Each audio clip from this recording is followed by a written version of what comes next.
विक्रमी मतांनी विजयी झालेल्या अक्षय कर्डिले यांनी आमदार पदाची शपथ घेतली आहे।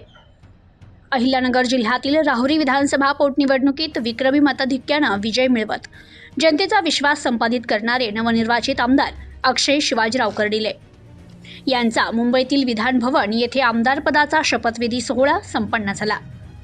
मतदारसंघाच्या विकासासाठी नव्या अध्यायाची सुरुवात होत असल्याची भावना नागरिकांमध्ये व्यक्त होतीये।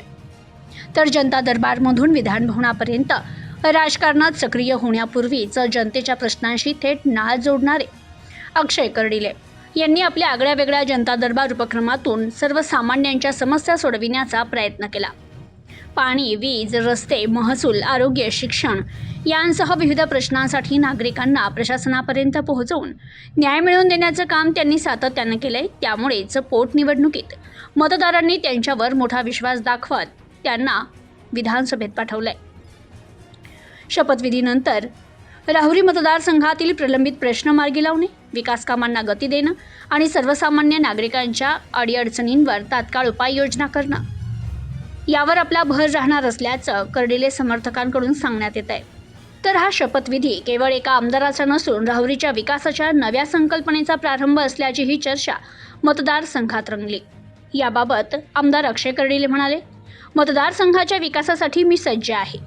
राहुरी विधानसभा मतदारसंघातील नागरिकांनी दिलेला भरभरून आशीर्वाद आणि विश्वास यामुळेच विधानसभेत जाण्याची संधी मला मिळाली।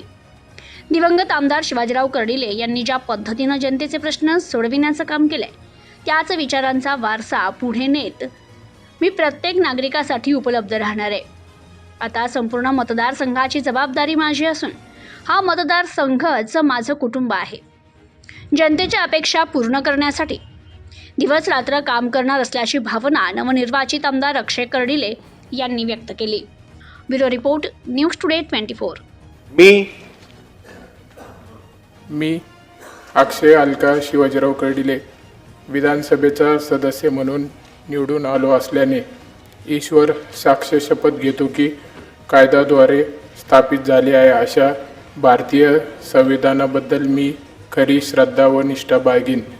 भारताची सार्वभौमता व एकात्मता उन्नत राखीन आणि आता जे कर्तव्य मी हाती घेणार आहे ते निष्ठापूर्वक पार पाडेन। जय श्रीराम।